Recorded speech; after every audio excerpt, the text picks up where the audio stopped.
고린도전서 12장 1절부터 3절까지의 말씀입니다. 고린도전서 12장 1절부터 3절까지의 말씀, 성경이 있으신 분들은 성경을 펴시고요. 없으신 분들은 셀폰이라도 펴시면 좋겠습니다.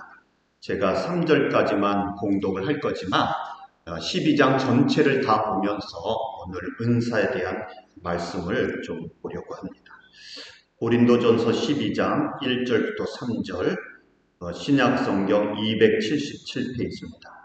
형제 자매 여러분, 신령한 은사들에 대하여 여러분이 모르고 지내기를 나는 바라지 않습니다. 알다시피 여러분이 이방 사람일 때에는 여러분은 이리저리 끄는 대로 말 못하는 우상에게로 끌려다녔습니다. 그러므로 나는 여러분에게 알려드립니다.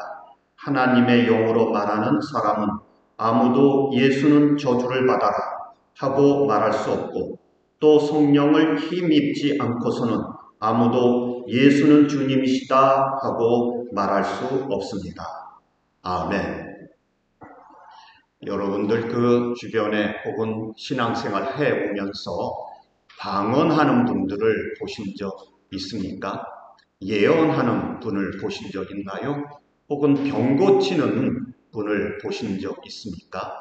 이런 은사가, 성령의 은사가 정말 있다고 믿으십니까? 저는 방언을 해봤고, 저희 형 중에는 방언을 하시는 분이 있었고요.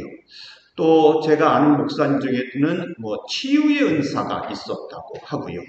이 치유의 은사가 있는 분으로 유명한 것은 조용기 목사님, 그 여의도 순복음교회 조용기 목사님이 치유의 은사가 있었던 것으로 아주 유명했었습니다. 이런 은사들이 있었는데 이 고린도 교회에도 이런 은사가 있었습니다. 그런데 이 고린도 교회 교인들이 아주 모든 면에서 유치했던 것처럼 은사에 대한 부분도 유치했습니다. 어린아이와 같았습니다. 그래서 사도 바울이 그러면 안 된다. 너희가 은사에 대하여 모르지 않기를 바란다. 좀 알아라. 이런 의미로 이 고린도전서 12장을 쓰면서 은사가 무엇인지, 은사의 목적이 무엇인지, 은사는 어떻게 쓰는 것인지에 대하여 설명을 하고 있습니다. 제가 방언하신 분을 보신 적 있나요? 이렇게 물었더니 어떤 분들은 듣기만 했지 본 적은 없다고 생각하실 수도 있는데 정말 방언이 있습니다. 또 어떤 분은 치유하시는 것도 있고요. 여러분들 여기에 1절을 보면 형제 자매 여러분, 나는 여러분이 영적 은사에 대하여 모르고 지나기를 바라지 않습니다. 이렇게 얘기를 합니다. 어떤 조사에 의하면 기독교인들이 50% 넘게 은사가 뭐냐? 이런 질문을 한다고 합니다. 실제로 성령에 의하여 방언이 미국에서 처음 캘리포니아에서 터졌을 때 사람들은 그것이 성령의 역사라고 보지 않고 그것을 이단이라고 잘못됐다고 정죄를 했죠.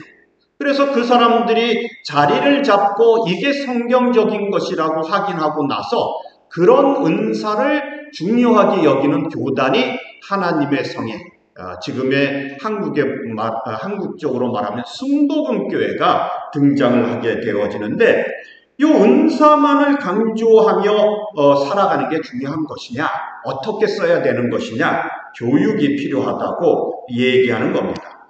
그래서 여기에 이제 고린도전서 12장에서 그거를 가르치는데, 오늘 우리들도 이 말씀을 통해서 은사가 무엇인지, 내가 받은 은사는 무엇인지 한번 볼 필요가 있습니다.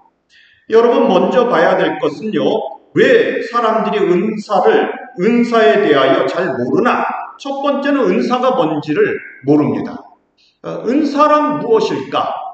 은사에 대한 이야기를 하면은 여러분들은 예언, 치유 이런 것만을 생각을 하는데 사실은 그렇지 않습니다. 매주 성실하게 예배 드리는 성실함도 은사입니다. 기도할 때에 지루하지 않고 꾸준히 기도할 수 있는 것도 은사입니다. 어떤 사람은 사람들 앞에서 리더십을 발휘하는 은사가 있고요. 어떤 사람은 찬양의 은사가 있고요. 어떤 사람은 뒤에서 섬기고 보살피는 은사가 있습니다. 은사가 무엇인가? 고린도전서 12장 3절 말씀을 한번 보십시다. 그러므로 나는 여러분께 알려드립니다. 하나님의 영으로 말하는 사람은 아무도 예수는 저주를 받아라 하고 말할 수 없고, 또 성령을 힘입지 않고는 아무도 예수는 주님이시다 하고 말할 수 없습니다. 이렇게 얘기합니다. 은사에 대한 이야기를 시작하겠다고 12장 1절에서 얘기를 했는데, 그리고 나서 2절, 3절에서는 뜬금없는 얘기, 정말 갑작스러운 얘기예요. 이 도대체 이 얘기는 왜 하나 하는 이야기가 나오는데, 무슨 얘기냐면 하나님의 영으로 말하는 사람은, 성령의 힘을 입은 사람은, 성령을 받은 사람은 그 누구도 예수는 저주를 받아라 이렇게 말할 수 없고, 성령이 아니면은 누구도 예수는 주님이라고 고백할 수 없다고 얘기를 합니다. 그러니까 은사라고 하는 것은 성령으로부터 오는 것입니다. 우리가 예수를 믿지 않습니까? 그러면은 성령님께서 여러분 안에 들어오십니다. 성령님께서 오셔서 여러분들에게 예수 믿는 사람으로 살아갈 수 있는 능력을 주십니다. 하나씩 주셔요. 누구나 주셔요. 누구나.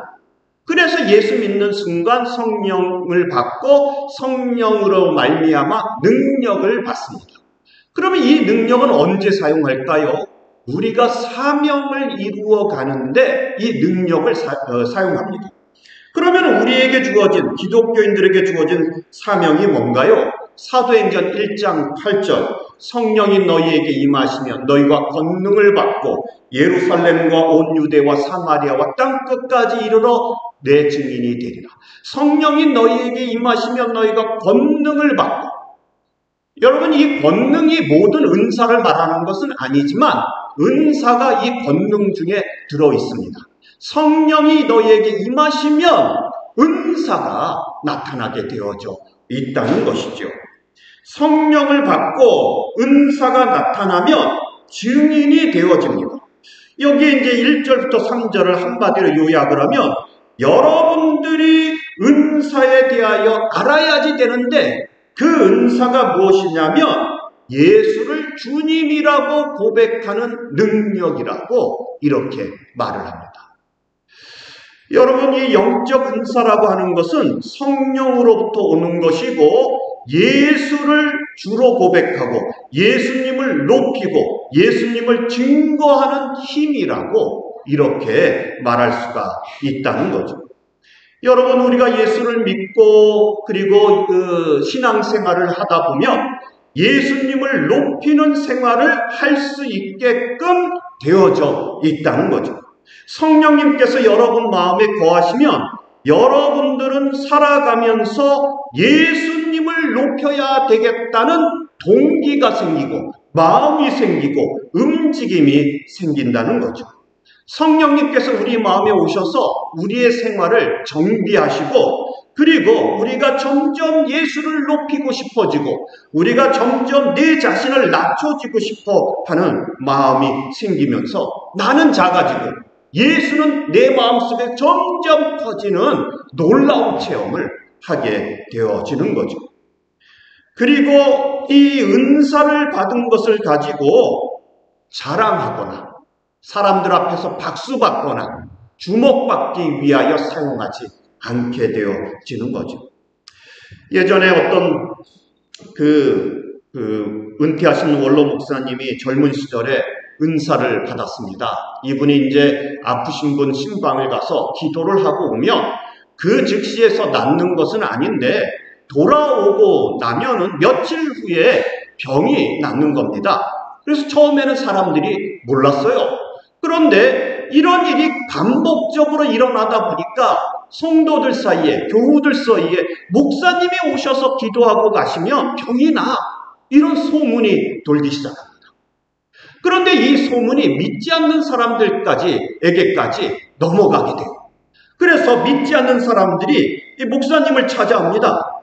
이 목사님께, 목사님, 돈은 달라는 대로 다 드릴 테니까 우리 딸을 위해서 한번 기도 한번 해주십시오. 이런 일이 벌어지게 되어집니다. 우리 딸의 병을 좀 고쳐주십시오. 그래서 이 목사님이 이렇게 기도를 했다고 합니다. 하나님께 나아가서 기도하기를, 하나님, 저는 이 은사가 필요 없습니다. 사람들이 이 은사 때문에 예수는 믿으려 하지 않고 병만 고쳐달라고 합니다. 하나님, 그럴 바에 이 은사를 쓰지 않겠습니다. 이렇게 기도를 했다 그래요. 여러분, 그러면은 하나님께서 뭘 주실 것 같습니까? 우리가 은도끼, 금도끼, 내도끼, 얘기 아시죠? 이 도끼가 네 도끼냐? 그러면은 아니요. 그러면 나중에 세 개 다 주는 그런 이야기. 하나님, 저는 이 은사가 필요 없습니다. 사람들이 예수는 안 믿고 이 병만 고쳐달라고 그러는데 이거 걷어가 주십시오. 그러면은 하나님께서, 그래, 그러면은 사람들을 회개시키는 능력도 너에게 주겠다. 이럴 것 같은데, 정말로 이분으로부터 병이 고쳐지는 은사가 사라졌답니다. 평범해진 거죠. 평범해진 것입니다. 여러분, 은사가 최고가 아닙니다. 중요한 것은요, 은사가 최고가 아니라 은사를 가지고 예수님이 드러나야지 되고, 은사를 가지고 예수님을 증명해야지 돼요. 그래야지만 올바른 은사 사용이라고 하는 것이죠. 여러분, 은사를 많이 사모하십시오. 하나님, 저도 통역, 방언하는 은사 한번 주시면 좋겠습니다. 여러분, 그렇게 기도하시면 정말 주셔요. 저도 그렇게 해서 받았거든요. 여러분들이 정말 여러 가지 은사를 놓고 기도하십시오. 달라고 주십니다. 문제는 뭐냐면 그것이 주님을 섬기기 위하여, 하나님을 증거하기 위하여, 예수를 증거하기 위하여, 교회 공동체의 유익이 되기 위한 것이어야지 된다는 거죠. 우리의 명성이나 자랑이나 영광이 아니라 낮아져서 이름도 없이 빛도 없이 섬기는 그러한 자리로 들어가는 능력이 되어야지 된다는 거죠. 여러분, 기독교인으로 유명한 코리템 붐이라고 하는 분 아시죠? 독일의 나치치하에서 고난을 많이 당하다가 이제 신앙인으로서 잘 견디고 나와서 간증을 많이 다녔던 분인데, 이 코리템 붐이 참 겸손했답니다. 그래서 어느 날 어떤 사람이 물어봅니다. 어떻게 그렇게 겸손할 수 있습니까? 이렇게 물어봤더니, 성경에 예수님께서 예루살렘에 들어가실 때에 나귀 새끼를 타고 들어가셨는데, 나귀 새끼를 타고 들어가셨는데 사람들이 다 몰려 나와서 종려나무 가지를 흔들고 호산나를 외치고 옷을 깔고, 그리고 다윗의 이름으로 오시는 왕이여 막 외쳤다는 거죠. 그렇게 예수님이 예루살렘에 들어가실 때 나귀 새끼가 역시 내가 잘나서 이렇게 박수를 받고 인정을 받구나, 그랬을 것 같냐? 이렇게 물어봅니다. 나는 내가 무엇을 했든지 간에 예수 그리스도의 영광을 위한 나귀일 뿐이라고 이렇게 얘기를 하고 있는 거죠. 여러분, 영적 은사를 올바르게 사용하는 것은 예수님께서 그 영광에 들어가실 때에 나귀가 되어지는 것입니다. 고린도전서 12장 7절 말씀을 보면은요, 성령께서는 각 사람에게 각각 다른 은총의 선물을 주셨는데 그것은 공동 이익을 위한 것입니다. 이렇게 얘기합니다. 공동 이익을 위해. 성령님께서 여러분들에게 어떤 은사를 주셨어요. 리더십의 은사, 무슨 은사, 믿음의 은사, 성실의 은사 주셨어요. 공동의 이익을 위한 선물이라고 하는 거죠. 여러분, 이 은사라고 하는 것은요, 성령으로부터 오는 능력이고 그 목적은 예수를 높이고 교회를 올바로 세워가는 것이기 되기 위한 것이라는 거죠. 여러분, 이것을 꼭 기억해야지 됩니다. 또 한 가지는요, 우리가 왜 은사에 대하여 알지 못하냐면 모든 은사에 대한 관심이 우리 자신으로부터 시작하기 때문에 그렇습니다. 여러분들은 어떤 은사를 가지셨나요? 이렇게 물으면 여러분들은 어떻게 생각해요? 내가 무슨 은사를 가졌지? 이렇게 나로부터 시작을 합니다. 제가 한국에서 청년부 할 때 한동안 유행했던 것이 영적 은사 테스트라고 하는 설문지가 있었어요. 그래서 그 설문지를 다 작성하고 나면 너는 무슨 은사가 있어? 저는 기억도 안 납니다만 너는 무슨 은사가 있어? 이렇게 정해져요. 제가 가만히 생각하면 이것처럼 위험한 것도 없어요. 저희 딸, 아들이 저보고 아빠는 LTF 그런 것 중에 뭐야? 이렇게 물어봅니다. 저는 그거 하지도 않고 관심도 없어요. 어떤 분이 저보고 목사님 피가 무슨 형입니까? 저 B형인데요. B형 같지 않은데요?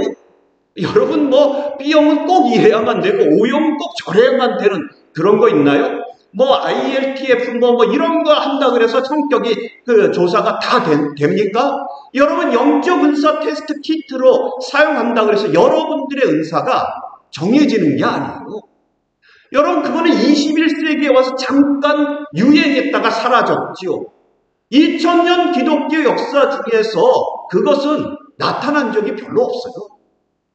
그런데 그것만 붙들고 있다면은 은사에 대한 오해와 잘못이 생길 수 있어요. 제가 요즘 생각하는 것은 그런 영적 은사 테스트 키트에다가 경고를 붙여야 된다고 생각해요. 빨간 글씨로. 이것은 그냥 시험 삼아 해볼 뿐 믿지는 마시오. 이렇게 써붙여야 되는 것 아닌가 싶습니다. 여러분 이 영적 은사를 찾을 때는 혼자 그렇게 앉아서 하면 안 됩니다. 좋은 방법은요, 교회 공동체 안에서 활동하는 가운데 자기 은사를 찾아가는 것이 좋은 방법입니다. 그러나 가장 좋은 방법은 하나님 앞에 나아가서 기도하고 말씀 보고 하나님과 함께 시간을 사용하는 거죠. 하나님과 점점 가까워지고 하나님과 점점 친해지면 하나님께서 여러분들이 뭘 하기를 원하시는지를 알게 되고 하나님께서 기뻐하시는 일이 무엇인지를 알게 되어집니다. 저는요, 저는 은사라고 생각을 하는데 책을 읽거나 성경을 펴놓고 연구하거나 은혜롭고 그리고 여기서 감동받는 것을 가지고 설교 준비할 때에 그것을 또 전달할 때에 나도 기쁘고 내가 생각하기에 하나님께서도 그것을 기뻐하신다는 것이 느껴져요. 나도 은혜를 받고 성도들도 은혜를 받으면서 그러면서 하나님께서 기뻐하시는 것이 느껴진다. 여러분 이런 것이 은사죠. 여기에 고린도전서 12장 4절부터 7절 말씀을 한번 보지요. 은총의 선물은 여러 가지이지만 그것을 주시는 분은 같은 성령이십니다. 주님을 섬기는 직책은 여러 가지이지만 우리가 섬기는 분은 같은 주님이십니다. 일의 결과는 여러 가지이지만 모든 사람 안에서 모든 일을 이루어 주시는 분은 같은 하나님이십니다. 성령께서 각 사람에게 각각 다른 은총의 선물을 주셨는데 그것은 공동 이익을 위한 것입니다. 여러분들이 은사가 무엇인지를 알고 싶으면 여러분이 가진 은사가 무엇인지를 알고 싶으면 기도하시고 말씀 보시고 하나님과 친밀해져 가야지 된다는 거죠.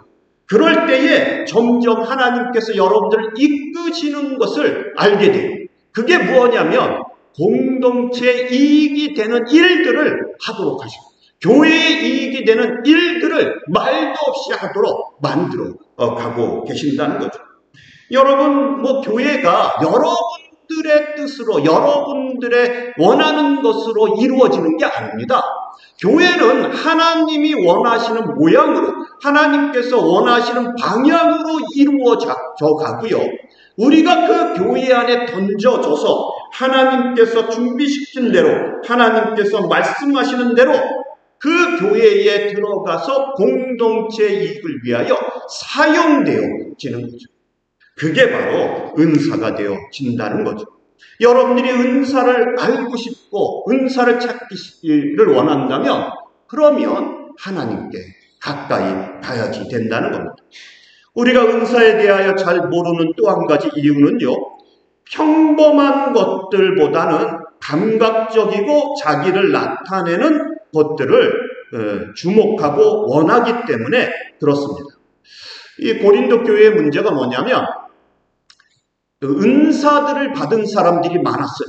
그런데 은사들을 가지고 있는 사람들이 자기 자랑을 하는 것을 당연하게 생각했어요. 목사님이 앞에 설교를 하고 있는데 갑자기 그 안에서 방언하는 사람이 일어나서 방언으로 막 떠들어요. 뭔 말인지도 모르는데, 무슨 말인지 무슨 뜻인지도 모르는데 방언으로 떠들고는 나는 이렇게 은사를 받았다고 아주 자랑스럽게 고개를 쳐들고 앉아있는 거죠. 여러분, 이런 일들이 고린도 교회 안에 막 벌어지고 있었다는 거죠. 치유의 은사, 나는 내가 누구를 치유했다고, 자기가 박수를 받아야 된다고 자랑하는 사람들이 있었습니다. 여러분, 물론 이런 일들이 벌어지는 것은 놀라운 일이 아닐 수가 없어요. 하나님께서 우리에게 주신 은혜에 속하는 것들이죠. 그러나 이렇게 두드러지고 나타나고 박수받고 사람들에게 주목을 받는 은사만 얘기하고 있는 동안에 고린도 교회에 있는 나타나지 않고 그리고 작은 평범한 은사들은 무시를 당했어요. 무시를 당했어요. 그래서 교회에 문제가 생기게 되었다는 거죠. 제가 현대교회의 문제라고 하면, 문제라고 생각하는 것 중에 하나는 교회의 목사님들과 교회의 찬양 리더라든지 교회 안에서 이렇게 활동하는 분들이 마치 연예인 같은 셀럽처럼 그렇게 느껴지는, 그렇게 대접받고 그렇게 느껴지는 그런 유행이 문제가 있는 것이 아닐까, 그런 생각이 듭니다. 여러분, 이거 목사님 한 분이 설교하기 위해서 교회에 보이지 않는 곳에서 많은 사람들이 봉사를 해야지만 돼요. 리더, 예배의 인도자들이 그 자리에 서기 위해서 많은 수고들이 보이지 않는 곳에서 이루어져야지 돼요. 여러분, 우리가 이렇게 예배를 드리기 위하여 안내하는 분들도 있고 뒷정리하는 분들도 있고 친교를 준비하는 분들도 있고 많은 분들이 있습니다. 그런데 사람들 앞에 서 있는 사람에게만 박수를 쳐주고 인정을 하는 동안 평범한 은사를 가진, 뒤에서 섬기고 말없이 섬기고 뒤에서 이 예배와 교회가 운영되도록 수고하는 사람들이 죽어가는 거죠. 무시당하게 되어지는 겁니다. 이 사도 바울은 이것에 대하여 몸에 대한 비유로 얘기를 하는데 고린도전서 12장 21절에서 25절 말씀을 보면은요, 그러므로 눈이 손에게 말하기를 너는 내게 쓸데가 없다 할 수가 없고 머리가 발에게 말하기를 너는 내게 쓸데가 없다 할 수 없습니다. 그뿐 아니라 몸의 지체 가운데서 비교적 더 약하게 보이는 지체들이 오히려 더 요긴합니다. 그리고 우리가 덜 명예스러운 것으로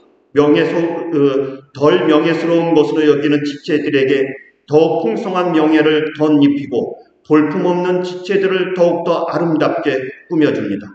그러나 아름다운 지체들은 그럴 필요가 없습니다. 하나님께서는 몸을 골고루 짜 맞추셔서 모자라는 지체에게 더 풍성한 명예를 주셨습니다. 그래서 몸에 분열이 생기지 않게 하시고 지체들이 서로 같이 걱정하게 하셨습니다. 아멘. 여러분, 이게 우리가 한 몸이지 않습니까? 그런데 거기에는 눈도 있고 귀도 있고 코도 있고 팔도 있고 다리도 있고 지체들이 있어요. 지체들이. 그런데 지체들이 서로가 내가 더 중요해, 그렇게 싸울 수 없다는 거죠. 예배 인도하는 자와 말씀을 전하는 자만 존경할 게 아니라 다른 뒤에서 봉사하는 자들도 똑같이 존중하고 존경받아야지 마땅하다는 거죠. 평범한 은사를 가졌기 때문에 필요 없다고 말할 것이 아니라 그들이 교회에 꼭 필요하고 그 은사가 꼭 필요하다고 얘기해야지 된다는 거죠. 고린도전서 12장 16절 17절 말씀을 보면은요, 또 귀가 말하기를 나는 눈이 아니니까 몸에 속한 것이 아니다 한다고 해서 귀가 몸에 속하지 않은 것이 아닙니다. 온몸이 다 눈이라면 어떻게 듣겠습니까? 또 온몸이 다 귀라면 어떻게 냄새를 맡겠습니까?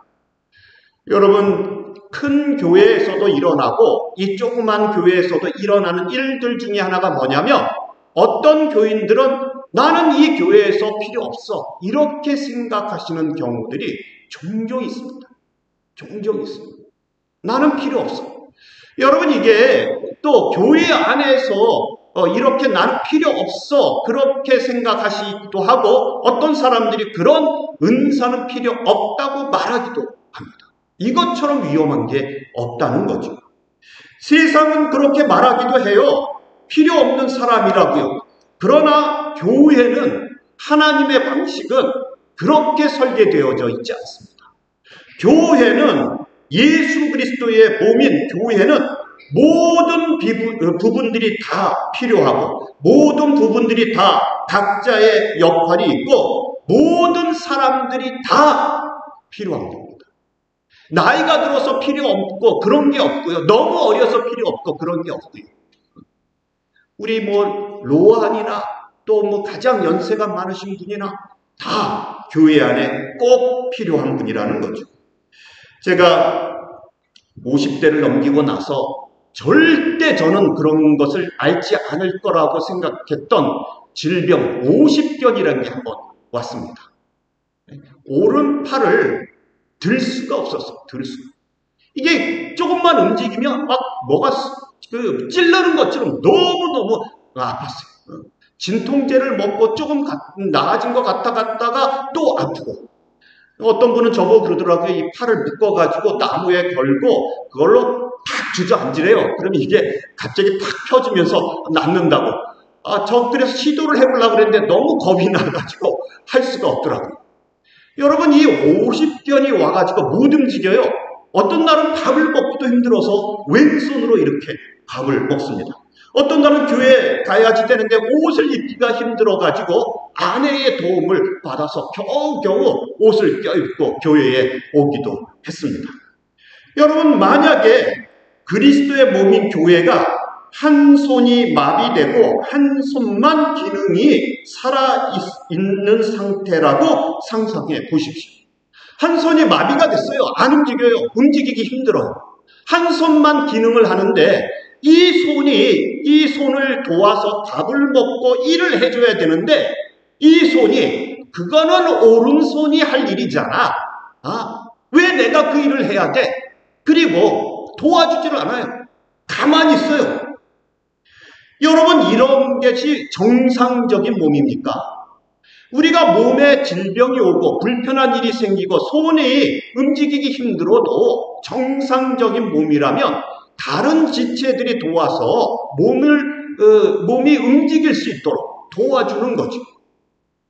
여러분, 교회가 은사공동체라고 하는데 은사공동체가 무슨 뜻입니까? 어떤 분은 은사에 대하여, 교회에 대하여, 신앙에 대하여 어려요. 아직 잘하지 못했어요. 어떤 분은 아주 신앙적 지성이, 또 신앙이 성숙해요. 그러면 그 약하고 어린 사람을 도와서 함께 가는 거죠. 가정에서 아이들이 일을 합니다. 사실은 아이들이 하는 것보다 엄마가 하는 게 훨씬 나아요. 아빠가 하는 게 훨씬 나아요. 잔디를 긁어요. 하다 보면 얘네들이 잔디를 긁는 건지 장난을 치는 건지 낙엽을 긁는데 오히려 낙엽을 막 뿌려놓고 거기서 장난치고 있고요. 그러나 우리는 어떡합니까? 아들과 딸을 불러서, 그 어린 아이들을 불러서 이건 낙엽 긁거라 시키잖아요. 아빠가 한 번 더 일을 하더라도 같이 일하는 거죠. 왜요? 이렇게 일을 함으로 통하여 같이 성장해 가기 위하여 일을 맡겨가게 되어지는 것입니다. 제가 예전에 캐나다에 있을 때에 어떤 목사님으로부터 들은 이야기입니다. 거기에는 연합교단이라고 하는 유나이티드 처치라고 하는 교단이 있어요. 이 교회는 장로교와 회중교회와 감리교회가 연합해서 만든 교단인데 캐나다에서 가장 큰 교단이에요. 교회가 굉장히 많습니다.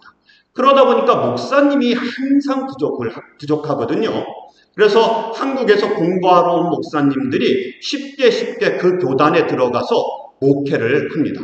그런데 한국에서 오신 지 몇 년 안 된 목사님이 공부를 하다가 목회를 하게 되었습니다. 연합교단 교회에서 목회를 하게 되었습니다. 근데 이 목사님이 영어가 부족한 거예요.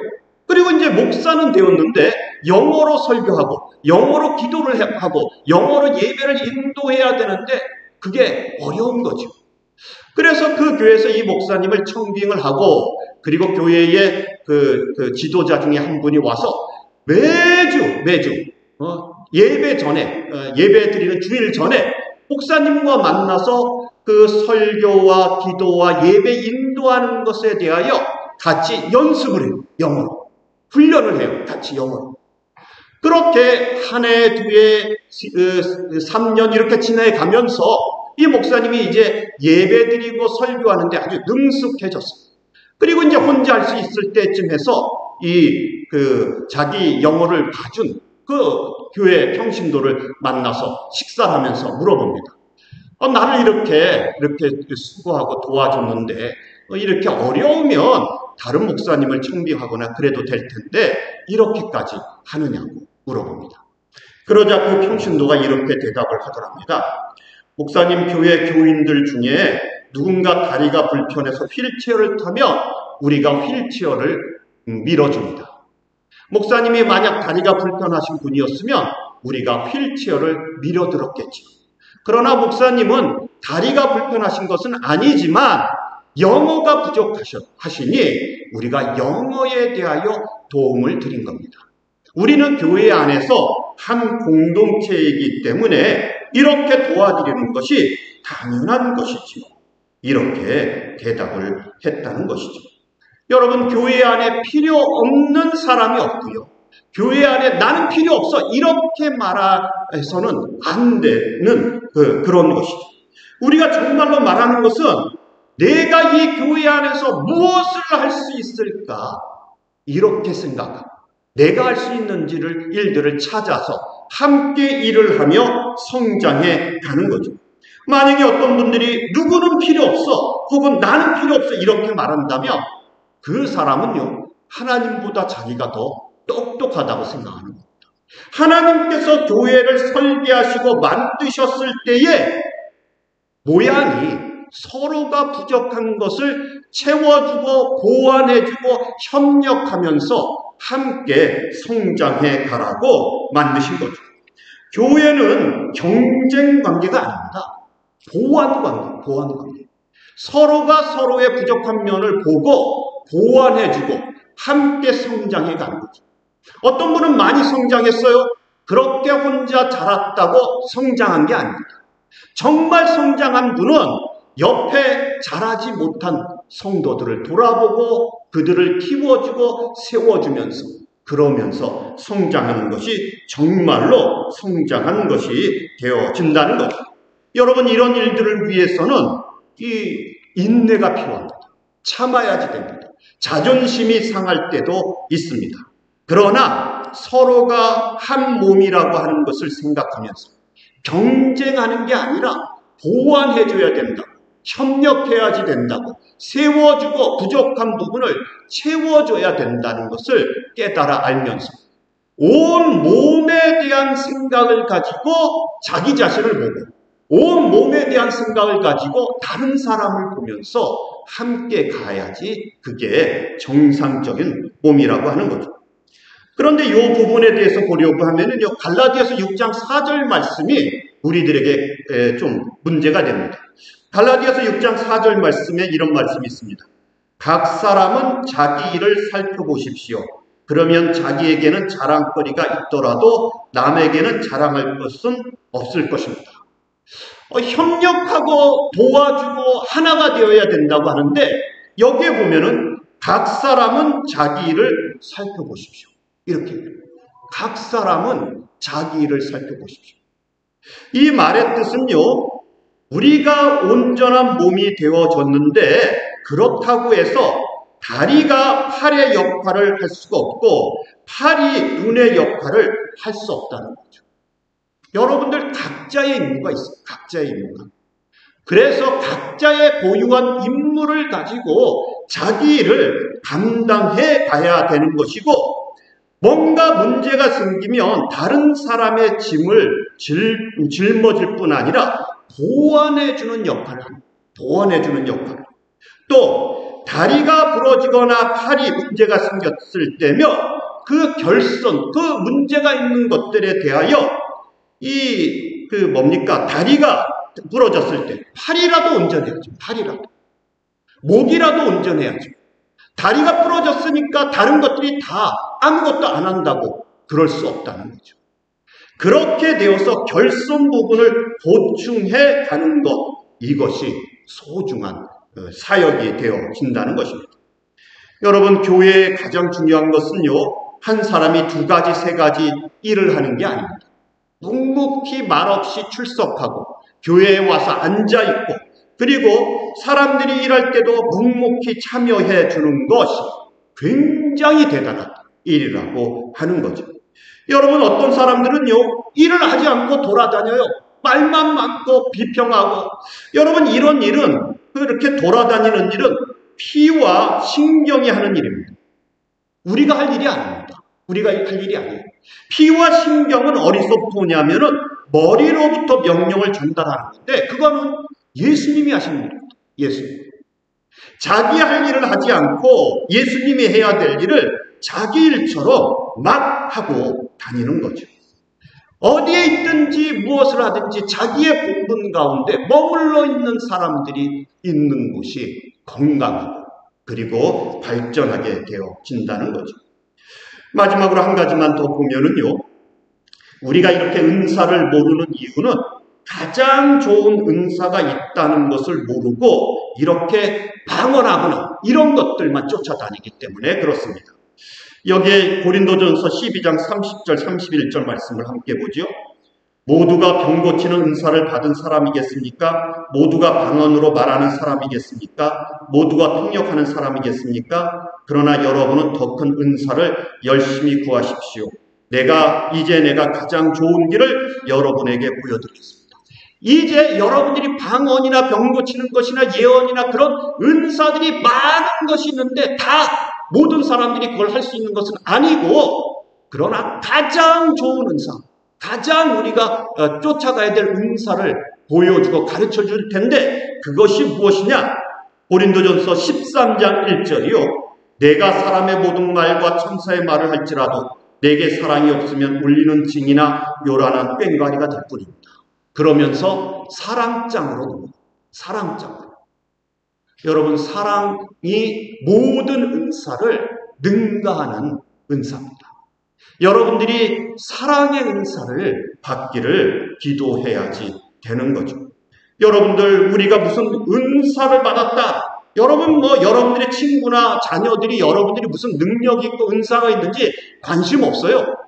단지 아버지가, 어머니가, 내 친구가, 내 동생이, 내 형이 나를 사랑하는가, 그것에 더 관심을 갖고 있다는 거죠. 여러분, 가장 좋은 은사는 사랑의 은사입니다. 여러분들이 이 하나님으로부터 은사를 받아서 교회 공동체를 세우고 이웃들을 섬기기를 바랍니다. 그러나 여러분들이 무엇보다도 사랑의 은사를 받아서 이웃을 사랑하고 예수님을 사랑하고 세상을 사랑하는 그러한 여러분들이 다 되시기를 바랍니다. 다 같이 기도드리시겠습니다.